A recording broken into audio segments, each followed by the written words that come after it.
నమస్కారం, బీఎస్కే న్యూస్కి స్వాగతం. హెడ్లైన్ చూద్దాం.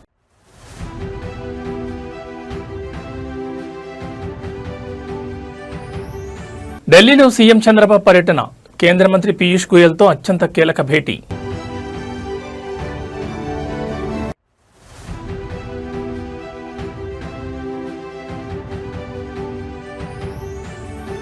పొగాకు వేలం కేంద్రాల వద్ద భగ్గుమన్న రైతులు, వ్యాపారుల సిండికేట్పై తీవ్ర ఆగ్రహం.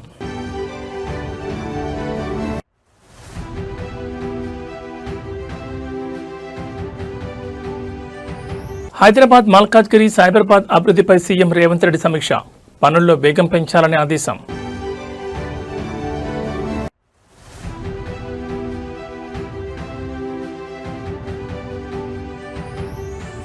అమెరికాలో ఉన్న రైతులే పరమావధి, ములుగు రైతులతో ఫోన్లో మాట్లాడిన మంత్రి సీతక్క.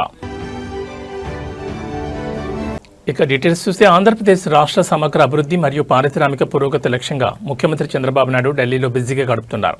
ఈ పర్యటనలో భాగంగా కేంద్ర వాణిజ్య పరిశ్రమల శాఖ మంత్రి పీయూష్ గోయల్తో సీఎం చంద్రబాబు అత్యంత కీలక సమావేశం నిర్వహించారు. రాష్ట్రానికి నూతన పెట్టుబడులు తీసుకురావడం, పారిశ్రామిక వృద్ధిని వేగవంతం చేయడంపై ఇరు నేతలు కూలంకషంగా చర్చించారు. ఈ భేటీలో ప్రధానంగా ఆంధ్రప్రదేశ్లో కొనసాగుతున్న పారిశ్రామిక అభివృద్ధి ప్రాజెక్టులతో పాటు నూతన రంగాల్లో ఉన్న పెట్టుబడి అవకాశాలపై విస్తృతంగా చర్చించారు. అంతేకాకుండా ఏపీలోని ఆక్వా, మత్స్య పరిశ్రమ రైతుల సంక్షేమం, ఎగుమతుల ప్రోత్సాహం మరియు వారి ఉత్పత్తులకు సరైన మద్దతు ధర లభించేలా కేంద్రం తీసుకోవాల్సిన చర్యలపై సీఎం చంద్రబాబు కేంద్ర మంత్రికి వినతిపత్రాలు అందజేసి చర్చలు జరిపారు. ఈ కీలక సమావేశంలో కేంద్ర మంత్రులు కింజరపు రామ్మోహన్ నాయుడు, పెమ్మసాని చంద్రశేఖర్, భూపతరాజు శ్రీనివాస్ వర్మలతో పాటు పార్లమెంట్ సభ్యులు లావు కృష్ణదేవరాయలు, బాలశౌరి, హరీష్, బాలయోగి, బీద మస్తాన్రావు తదితరులు పాల్గొన్నారు. రాష్ట్ర ప్రయోజనాల కోసం కేంద్ర ప్రభుత్వ సహకారాన్ని పూర్తిగా వినియోగించుకోవాలని భావిస్తున్న సీఎం ఏపీకి కేంద్ర నిధుల విడుదలపై కూడా ఒత్తిడి తెచ్చారు. ముఖ్యమంత్రి ఢిల్లీ పర్యటనతో రాష్ట్రానికి నూతన పరిశ్రమలు, పెట్టుబడులు వచ్చే అవకాశాలు స్పష్టంగా కనిపిస్తున్నాయి.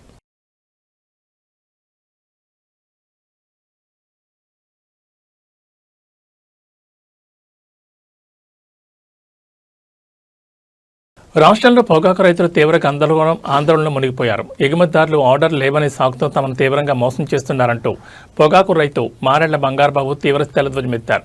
పొగాకు బోర్డు అనుమతించిన కేటాయింపులకు సైతం మద్దతు ధర లభించకపోవడంతో వేలం కేంద్రాల వద్ద రైతులు తీవ్ర ఇబ్బందులు ఎదుర్కొంటున్నారని ఆవేదన వ్యక్తం చేశారు. ఎగుమతి ఆర్డర్ లేకుండానే పొగాకు బోర్డు 142 మిలియన్ కేజీల విస్తీర్ణానికి ఇండెంట్ ఎలా ఇస్తుందని రైతు బంగారుబాబు ప్రశ్నించారు. పొగాకు బోర్డు సైతం ఈ ఇండెంట్ విషయాన్ని అంగీకరించిందని, కానీ తీరా పంట చేతికొచ్చాక ఎగుమతిదారులు ఆర్డర్లు లేవంటూ ధరలు తగ్గించి రైతులను నిలువునా ముంచుతున్నారని ఆరోపించారు. బోర్డు కేటాయించిన పరిమితి వరకైనా కనీస మద్దతు ధర కల్పించి రైతులను ఆదుకోవాలని డిమాండ్ చేశారు. వేలం కేంద్రాల్లో వ్యాపారులు సిండికేట్గా మారి ధరకు కోత విధిస్తున్నారని, ప్రభుత్వం తక్షణమే జోక్యం చేసుకుని మద్దతు ధర లభించేలా చర్యలు తీసుకోవాలని రైతులు విజ్ఞప్తి చేస్తున్నారు. పంట పెట్టుబడులు కూడా రాని పరిస్థితుల్లో రైతులు అప్పుల భూమిలో కోరుకుపోతున్నారని, అధికారులు వ్యాపారుల వైఖరిని అరికట్టాలని కోరారు. పొగాకు రైతుల ఆందోళనతో వేలం కేంద్రాల వద్ద ఉద్రిక్త పరిస్థితులు నెలకొన్నాయి. నా పేరు మారేళ్ల బంగారుబాబు అండి. పొగాకు వేలం కేంద్రం రెండు ఒంగోలు వేలం కేంద్రం 2. ఇప్పుడు వ్యాపారస్తులు మాయాజాలం ఏంటంటే, ఎక్స్పోర్టర్స్ ఏమో వాళ్ళు ఆర్డర్స్ తీసుకునేటప్పుడు డాలర్స్లో తీసుకుంటారు. ఇప్పుడు డాలర్ రేటు 97 రూపాయలు ఉంది. వాళ్ళకు వచ్చిన నష్టం ఏమీ లేదు కదా, డబ్బులు ఎక్కువ వస్తున్నాయి. వాళ్ళు రైతులను మోసం చేస్తున్నారు. అదేమంటే మాకు ఎక్స్పోర్ట్ ఆర్డర్స్ లేవోయా అంటున్నారు. లేకుండా వాళ్ళు ఇండెంట్ 142 మిలియన్లకి ఇండెంట్ ఇచ్చారు. టొబాకో బోర్డు ఆథరైజ్ చేసింది. కనీసం ఆ 142 మిలియన్లైనా గిట్టుబాటు ధర కొంటే తక్కింది సముద్రంలో వేసుకుంటాం, ఏదో ఒకటి చేసుకుంటాం. ముందు ఆ 142 మిలియన్లు అన్న గిట్టుబాటు ధర లాస్ట్ ఇయర్ ఏ ధర వచ్చిందో, మన ప్రభుత్వంలో ఉన్నప్పుడు ఏ ధర వచ్చిందో ఆ ధరలకి ఇస్తే చాలు. మంచి ధరలు వస్తాయి, రైతులు బాగుపడతారు. ఇవాళ రైతాంగం పరిస్థితి ఎట్లా ఉందంటే, తెలుగుదేశం వాళ్ళు, కాంగ్రెస్ వాళ్ళు కానీ అందరూ రైతులే, పొగాకు పడిచ్చేవాళ్ళు అందరూ. ఆ పార్టీ ఈ పార్టీ అని కాకుండా మీ జగన్మోహన్ రెడ్డిని దేశరాండయ్యా మాకు ధరలు వస్తాయి అని అంటున్నారు అందరూ. ఎక్కడ పట్టినా ఇదే గోల. మీరు జగన్మోహన్ రెడ్డి గారిని అన్న దేశరాండయ్యా మేము గెట్టును పడతాము, ఆయన ప్రభుత్వంలో మంచి ధరలు వచ్చినాయి, రైతాంగం అంతా బాగుపడ్డారు, వర్షాలు కురిసినాయి, బాగా పొగాకు మంచి రంగు వచ్చింది, అన్నీ చేసినాయి. ఇప్పుడు చంద్రబాబు వచ్చాడు, వానలు పోయినాయి, అన్నీ పోయినాయి, పండించిన పంటకి ఏ పంటకి గిట్టుబాటు ధర లేదు అని చెప్తా ఉన్నారు అందరూ. కాబట్టి మీరు ఏదైనా కానీ ఒక చర్య తీసుకొని మీరు వస్తేనే ఈ పొగాకు రైతులు ఈ మార్కెట్ మాంద్యం నుంచి బయటపడతారని హైదరాబాద్ మల్కాజ్గిరి మరియు సైబరాబాద్ మున్సిపల్ కార్పొరేషన్ల పరిధిలో చేపట్టిన వివిధ అభివృద్ధి పనులను వేగవంతం చేయాలని ముఖ్యమంత్రి రేవంత్ రెడ్డి అధికారులను ఆదేశించారు. నగర పరిధిలోని మున్సిపల్ పరిపాలనా శాఖ ఉన్నతాధికారులతో సీఎం రేవంత్ రెడ్డి ప్రత్యేక సమీక్షా సమావేశం నిర్వహించారు. ప్రణాళికాబద్ధంగా నగర సమగ్ర అభివృద్ధి జరగాలని, పనుల వేగవంతానికి అవసరమైన అన్ని చర్యలు తీసుకోవాలని అధికారులకు దిశానిర్దేశం చేశారు. ఈ సందర్భంగా సీఎం రేవంత్ రెడ్డి మాట్లాడుతూ అభివృద్ధి ప్రాజెక్టులకు సంబంధించిన భూసేకరణ ప్రక్రియ పూర్తి కాకుండా ఎలాంటి టెండర్లను పిలవద్దని అధికారులకు ముఖాముఖి స్పష్టం చేశారు. భూసేకరణ ప్రక్రియను వేగవంతం చేయడం మరియు పారదర్శకంగా పూర్తి చేయడం కోసం ఒక ప్రత్యేక అధికారిని నియమించినట్లు వెల్లడించారు. నగరంలో చేపడుతున్న వివిధ పనుల పురోగతిని ఎప్పటికప్పుడు పర్యవేక్షించాలని సూచించారు. అలాగే సైబరాబాద్ కార్పొరేషన్ పరిధిలో ఏర్పాటు చేయనున్న మాజీ ప్రధానమంత్రి డాక్టర్ మన్మోహన్ సింగ్ విగ్రహం మరియు జంక్షన్ అభివృద్ధి పనులను త్వరగా పూర్తి చేయాలని స్పష్టం చేశారు. 3 కార్పొరేషన్ల పరిధిలో అభివృద్ధి ప్రాజెక్టులకు ఆటంకం కలగకుండా వివిధ శాఖల మధ్య సమన్వయం పెంచేలా సమావేశాలు నిర్వహించాలని సీఎం ఆదేశించారు. గ్రేటర్ హైదరాబాద్ ముఖ చిత్రాన్ని మార్చేలా ప్రభుత్వం తీసుకుంటున్న ఈ నిర్ణయాలతో నగరంలో అభివృద్ధి పనులు వేగవంతం కానున్నాయి. ప్రస్తుతం అమెరికా పర్యటనలో ఉన్న తెలంగాణ పంచాయతీరాజ్ సీతక్కగా అందరూ పిలుచుకునే మంత్రి అనసూయ సరిహద్దులు దాటినా తన నియోజకవర్గ రైతుల సంక్షేమాన్ని మరవలేదు. ములుగు జిల్లాలోని వివిధ గ్రామాల రైతులతో ఆమె స్వయంగా ఫోన్లో మాట్లాడారు. నియోజకవర్గంలో పంటల సాగు పరిస్థితి, కురుస్తున్న వర్షాలు మరియు చెరువులు, కుంటల్లో నీటి నిల్వలపై వివరంగా ఆరా తీసి వారికి కొండంత భరోసా ఇచ్చారు. కొద్ది రోజులుగా వర్షాభావ పరిస్థితుల పట్ల రైతులు ఆందోళన చెందొద్దని, రాబోయే రోజుల్లో విస్తారంగా వర్షాలు కురిసే అవకాశం ఉందంటూ మంత్రి సీతక్క రైతుల్లో ఆశలు నింపారు. ప్రతి వర్ష బోటును వడిసిపట్టి భూగర్భ జల మట్టాలను పెంచడమే లక్ష్యంగా ప్రభుత్వం చేపట్టిన జలసిరి కార్యక్రమాన్ని ప్రస్తావించారు. ములుగు జిల్లాలోని ప్రతి గ్రామంలోనూ జలసిరిని ఒక ప్రజా ఉద్యమంలో చేపట్టి విజయవంతం చేయాలని ప్రజాప్రతినిధులకు, గ్రామస్తులకు పిలుపునిచ్చారు. రైతులకు సాగునీరు, విత్తనాలు, ఎరువుల కొరత లేకుండా ముందస్తు చర్యలు తీసుకోవాలని వ్యవసాయ, పంచాయతీరాజ్ శాఖ అధికారులను సీతక్క ఆదేశించారు. సుదూర తీరంలో ఉన్నప్పటికీ తమ సమస్యల పట్ల స్పందిస్తూ క్షేత్రస్థాయి పరిస్థితులపై ఫోన్ చేసి మాట్లాడడం పట్ల ములుగు నియోజకవర్గ రైతులు, ప్రజలు తీవ్ర సంతోషం వ్యక్తం చేస్తున్నారు. అమెరికా పర్యటనలోనూ ప్రజా సంక్షేమే పరమావధిగా వ్యవహరిస్తున్న మంత్రి సీతక్క ఫోన్ కాల్ నెట్టింట వైరల్గా మారింది.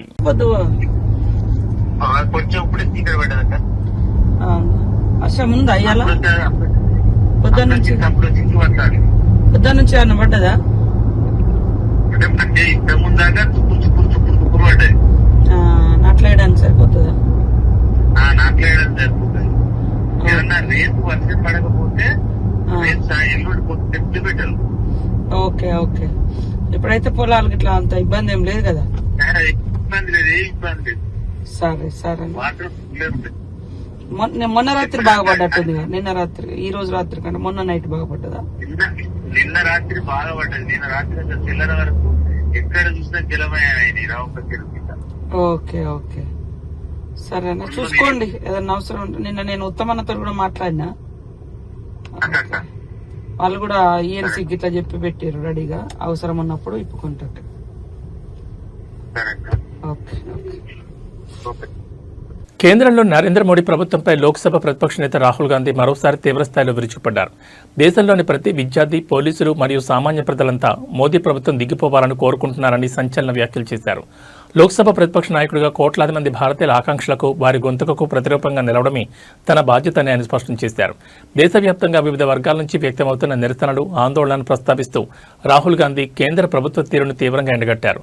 మోదీ పాలన పట్ల విద్యార్థులు, యువత తీవ్ర అసంతృప్తితో ఉన్నారని, దేశంలో మార్పు రావాల్సిన అవసరం ఉందని ప్రజలంతా స్పష్టంగా చెప్తున్నారని పేర్కొన్నారు.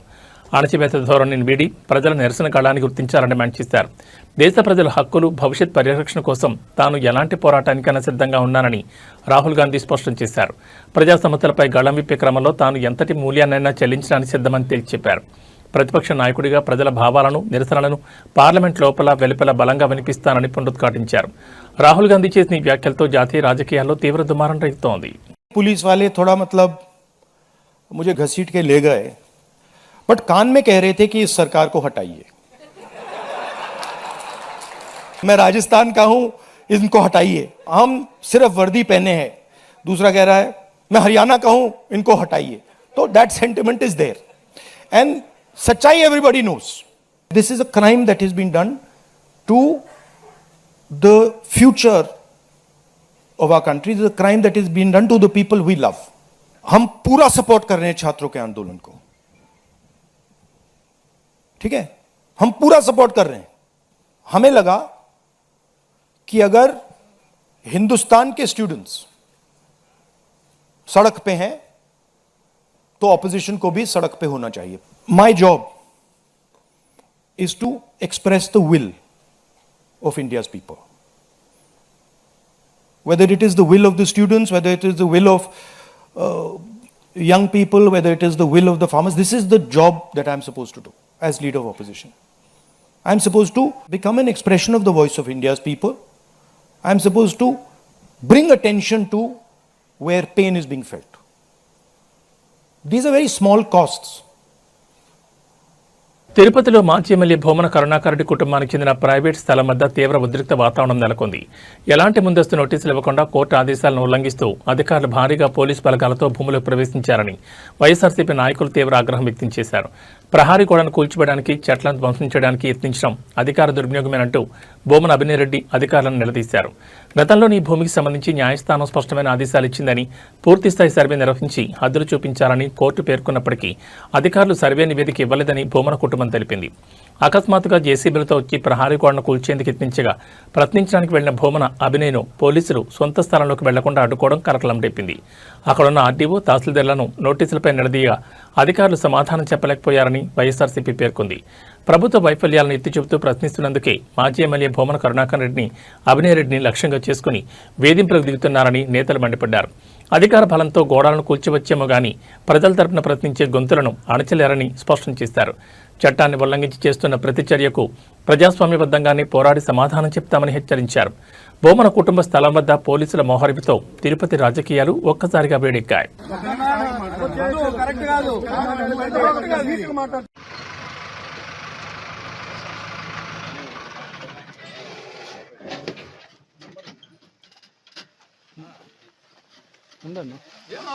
అడిగేశారు 398603 ఇంకా ఆడుంది చూడు మార్కింగ్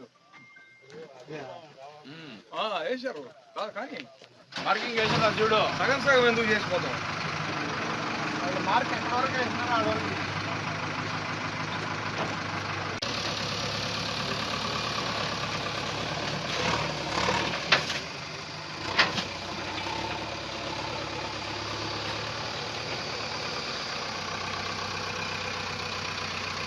వైఎస్ఆర్సీపీ నేత మాజీ మంత్రి సీదిరి అప్పలరాజు అరెస్టు వ్యవహారంలో ఆయన భార్య శ్రీదేవి సంచలన వ్యాఖ్యలు చేశారు. తన భర్తను అసలు ఏ కేసులో అరెస్ట్ చేశారో, లోపల ఏం జరుగుతుందో ఇప్పటివరకు పోలీసులు ఎటువంటి స్పష్టత ఇవ్వడం లేదని తీవ్ర ఆందోళన వ్యక్తం చేశారు. రాష్ట్రంలో లా అండ్ ఆర్డర్ పూర్తిగా క్షీణించిందని, ప్రజాస్వామ్యం ఎక్కడికి వెళుతుందో అర్థం కావడం లేదని ప్రభుత్వాన్ని, పోలీసుల తీరును ఆమె తీవ్రంగా తప్పుపట్టారు. అరెస్ట్ చేసిన సమయంపై రకరకాల ప్రచారాలు చేస్తున్నారని, న్యాయవాది లోపలికి వెళ్ళినప్పటికీ పోలీసుల నుంచి సరైన సమాచారం రావడం లేదని శ్రీదేవి ఆవేదన వ్యక్తం చేశారు. అక్కడ మోహరించిన పోలీస్ బెటాలియన్ అంతా బయటి ప్రాంతాల నుంచి వచ్చిన వారేనని, పెద్ద పెద్ద కేసులను హైలైట్ చేస్తూ ప్రభుత్వం ప్రజలను తీవ్ర భయాందోళనకు గురిచేస్తోందని ఆరోపించారు. లోపల జరుగుతున్న సమాచారం ఏది బయటకు రాకుండా గోప్యంగా ఉంచుతున్నారని మండిపడ్డారు. ఇలాంటి కక్ష సాధింపు చర్యలు పక్కన పెట్టి ప్రజా సమస్యలపై దృష్టి పెట్టాలని శ్రీదేవి హితవు పలికారు. ముఖ్యంగా రాష్ట్రంలో జరుగుతున్న రోడ్డు ప్రమాదాల్లో మరణిస్తున్న ప్రతి పేద కుటుంబానికి ప్రభుత్వం 10 లక్షల ఎస్క్రిషియా అందించి ఆదుకోవాలని విజ్ఞప్తి చేశారు. రాజకీయంగా వేధించడమే లక్ష్యంగా పోలీసులు చట్టవిరుద్ధంగా ప్రవర్తిస్తున్నారని ధ్వజమెత్తారు.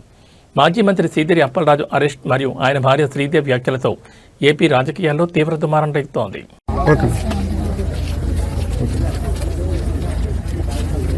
ప్రజారాజ్యం ఎక్కడికి వెళ్తుందో తెలియట్లేదు. లా అండ్ ఆర్డర్ అయితే అస్సలు కరెక్ట్గా లేదు అనుకొని చెప్పగలను. అది పెద్ద పెద్ద ప్రొఫైల్ కేసెస్ ఇలాగే నడుపుతారా అనే దాని మీద అసలు ప్రజలు భయపడేటట్టుగా చేస్తున్నారు. ఇదంతా మెయిన్ సార్కి దేనికి తీసుకెళ్లారో, ఏం అరెస్ట్ చేశారు అనేది ఇప్పటి వరకు కూడా బయటకి ఏం చెప్పలేదు. లోపల తీసుకొని వెళ్ళారు. మార్నింగ్కి కూడాను ఇంకా ఉంచుతారని చెప్తున్నారు.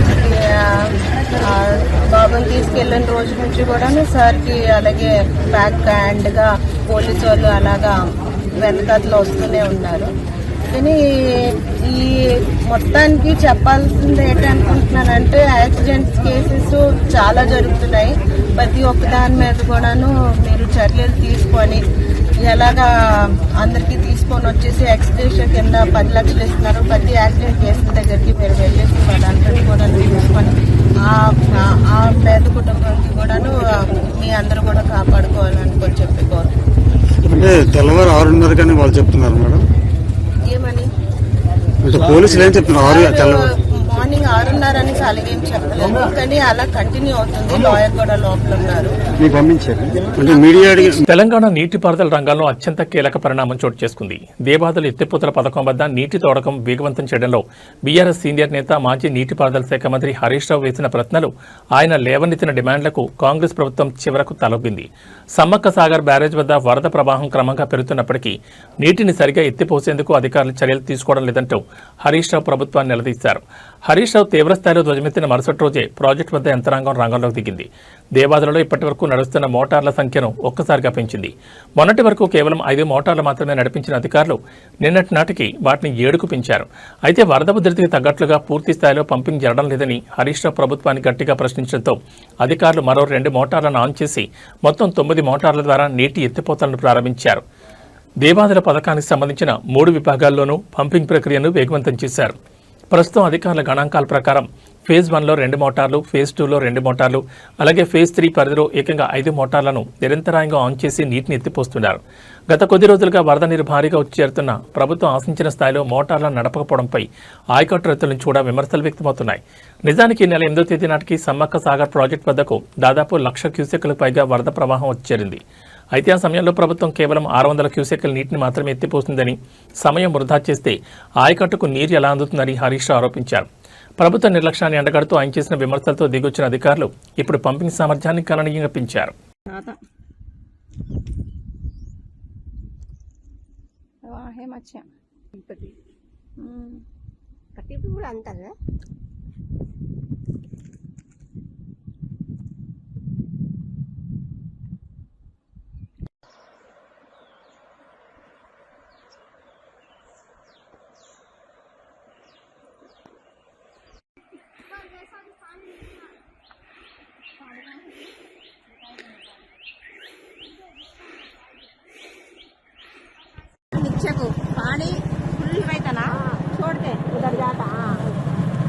రాష్ట్రంలో కురుస్తున్న వర్షాలు, సాగునీటి లభ్యతపై కాంగ్రెస్ సీనియర్ ఎమ్మెల్యే కడియం శ్రీహర్ చేసిన వ్యాఖ్యలు తీవ్ర చర్చనీయాంశంగా మారాయి. నీటి ఎద్దడి దృష్ట్యా రైతులు తక్షణమే వరి పంట వేయొద్దని ఆయన సూచించారు. ప్రస్తుత పరిస్థితుల్లో తాను నీళ్లిచ్చే పరిస్థితిలో లేనని, రైతులు ప్రత్యామ్నాయ పంటల వైపు దృష్టి సారించాలని స్పష్టం చేశారు. వరి పంటకు బదులుగా తక్కువ నీటితో పండే కందులు, పెసర్లు లాంటి ప్రత్యామ్నాయ పంటలు వేసుకోవాలని కడియం శ్రీహరి రైతులకు విజ్ఞప్తి చేశారు. ఒకవేళ ఖచ్చితంగా వరి పండించాలనుకునే రైతులు కనీసం ఒక వారం రోజుల పాటు వేచి చూడాలని సూచించారు. అదృష్టం బాగుండి రాబోయే రోజుల్లో విస్తారంగా వర్షాలు కురిస్తేనే వరి నాట్లు వేసుకోవాలని, తొందరపడి పంటలు వేసి నష్టపోదని హెచ్చరించారు. నియోజకవర్గంలో సాగునీటి వనరుల పరిస్థితి మరియు బోర్లలో నీటి మట్టాలు పడిపోవడంపై కడియం శ్రీహరి స్పష్టతనిచ్చారు. ఎమ్మెల్యే వ్యాఖ్యలతో రైతులు సాగునీటి విషయంలో తీవ్ర ఆందోళన వ్యక్తం చేస్తున్నారు. వర్షాలు లేక చెరువులు, ప్రాజెక్టులు నిండకపోవడంతో వర్షాకాలంలో కూడా వరి సాగుపై గందరగోళం నెలకొంది. ఎమ్మెల్యే కడియం శ్రీహరి చేసిన ప్రకటనతో స్థానిక నియోజకవర్గంలో వ్యవసాయ పరిస్థితిపై తీవ్ర చర్చ నడుస్తోంది. నేను మీకు నీళ్ళు ఇస్తాను, హామీ ఇస్తాను, హామీ మీద మీరు పొలం వేసుకుంటే 1 నెల తర్వాత 2 నెలల తర్వాత నీళ్ళు రాకపోతే, అది ఎండిపోతే నన్ను శాపనార్థాలు పెడతారు. నేనేమంటానంటే సాధ్యమైనంత వరకు ఏదైనా ఆరుతోడు పంటలు వేసుకోండి. ఇంత మొక్కజొన్నో, ఇంత పెసల్లో, ఇన్ని కందులో, ఇంత సజ్జనో, లేకపోతే పొద్దుతిరుగులో ఏదో ఒకటి వేసుకోండి. లేకుండా పొలమే వేసుకోవాలనుకుంటే కొంచెం ఇంకొక వారం 10 రోజులకు సమయం ఉంది, మన అదృష్టం కలిసి వచ్చి వర్షాలు మంచిగా పడితే పొలం వేసుకోండి. కానీ తొందరపడి ఆగం కావద్దు. నేను నీళ్ళు ఇచ్చే పరిస్థితిలో ప్రస్తుతం లేను. నా ప్రయత్నం అంతా చేస్తున్నా, దేవాదుల నుంచి నీళ్లు తీసుకొస్తున్నా. అదేవిధంగా ఇక్కడ గణినాధారం లిక్విడేషన్ స్కీమ్ పనులు కూడా వేగంగా చేపిస్తున్నా. కాకపోతే ఈ సీజన్కు అవి అందే పరిస్థితి లేదు. మళ్ళీ నేను మిగతా వాళ్ళ లెక్క మాటలు చెప్పి మీరు వేసుకోండి నేను నీళ్ళు తెస్తా అని చెప్పిపోతే మీరు ఆగమవుతారు. కాబట్టి మిమ్మల్ని ఆగం చేయడం నా ఉద్దేశం కాదు, మిమ్మల్ని ఇబ్బంది పెట్టాను. ఏది ఏమైనా కూడా ఎంత మేరకు అంత మేరకు నీరు అందించే ప్రయత్నం చేస్తాను. కానీ మీరు కూడా ఆలోచించి పంటలు వేసుకోవాలని చెప్పి కోరుకుంటూ మా మధ్యలో గ్రామ ప్రజలందరికీ మరొకసారి నమస్కారం చెప్పుకుంటూ టాలీవుడ్లో విషాదకర వాతావరణం నెలకొంది. గబ్బర్ సింగ్ చిత్రంతో మంచి గుర్తింపు తెచ్చుకున్న ప్రముఖ నటుడు రమేష్ హఠాత్తుగా అనారోగ్యానికి గురయ్యారు. ఆయనకు అకస్మాత్తుగా బ్రెయిన్ స్ట్రోక్ రావడంతో కుటుంబ సభ్యులు వెంటనే అప్రమత్తమై హైదరాబాద్లోని అపోలో ఆసుపత్రిలో చేర్పించారు. ప్రస్తుతం ఆయన ఆరోగ్య పరిస్థితి విషమంగా ఉన్నట్లు వైద్య వర్గాలు వెల్లడించాయి. ఆసుపత్రిలో చేరిన రమేష్కు న్యూరాలజిస్టుల ప్రత్యేక వైద్య బృందం ఎప్పటికప్పుడు క్షుణ్ణంగా పరిశీలిస్తూ అత్యవసర చికిత్స అందిస్తోంది. బ్రెయిన్ స్ట్రోక్ తీవ్రత ఎక్కువగా ఉండడంతో ఆయన ఆరోగ్యం నిలకడగా లేదని, వైద్యుల ప్రాణాలను కాపాడేందుకు తీవ్రంగా శ్రమిస్తున్నట్లు సమాచారం. ఈ వార్త తెలిసిన వెంటనే టాలీవుడ్ ప్రముఖులు, నటీనటులు ఆయన త్వరగా కోలుకోవాలని ఆకాంక్షిస్తున్నారు. విషయం తెలుసుకున్న వెంటనే గబ్బర్ సింగ్ చిత్ర దర్శకుడు హరీష్ శంకర్ వెంటనే అపోలో ఆసుపత్రికి చేరుకున్నారు. రమేష్ కుటుంబ సభ్యులను పరామర్శించి వారికి ధైర్యం చెప్పారు. వైద్యులతో మాట్లాడి రమేష్ ఆరోగ్య పరిస్థితిపై ఎప్పటికప్పుడు వివరాలు తెలుసుకుంటున్నారు. ఇండస్ట్రీలో ఎంతో చురుగ్గా ఉండే నటుడు ఇలా అనారోగ్యానికి గురికావడం సినీ వర్గాలను తీవ్ర దిగ్భ్రాంతి గురిచేసింది. నటుడు రమేష్ త్వరగా కోలుకొని తిరిగి రావాలని అభిమానులు ప్రార్థిస్తున్నారు.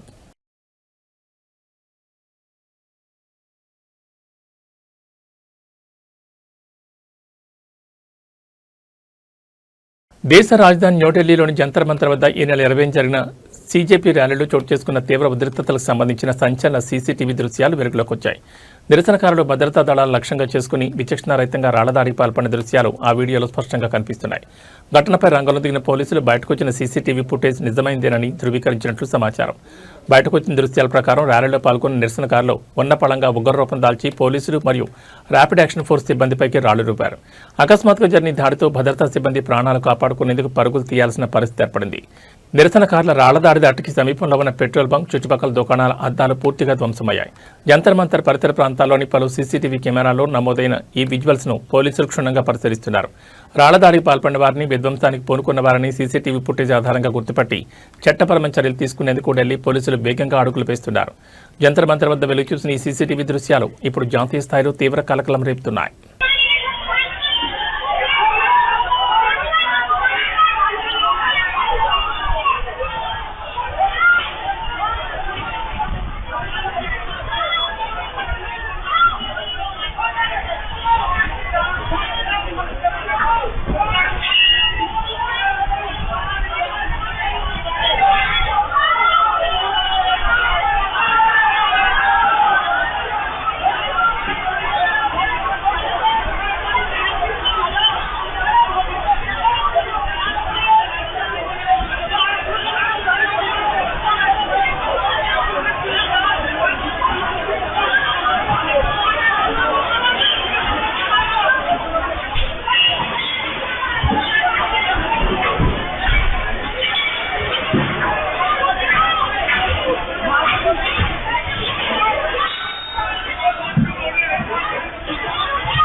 హైదరాబాద్ బులియన్ మార్కెట్లో ఇవాళ బంగారం ధరలు మళ్లీ పెరిగాయి. అంతర్జాతీయ మార్కెట్లో పరిస్థితులు, దేశీయంగా డిమాండ్ పెరగడంతో పసిడి ధరలు మళ్లీ గరిష్టాల వైపు పరుగులు తీస్తున్నాయి. కేవలం బంగారం మాత్రమే కాకుండా వెండి ధర కూడా ఆకాశాన్ని అంటుతుండటంతో కొనుగోలుదారులు తీవ్ర ఆందోళన వ్యక్తం చేస్తున్నారు.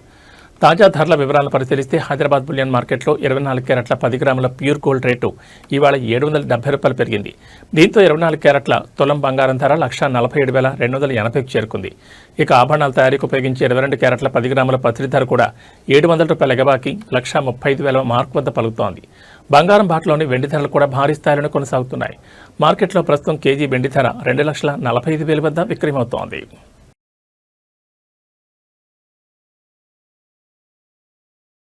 ఈ బులెటిన్ విశేషాలు. నమస్కారం.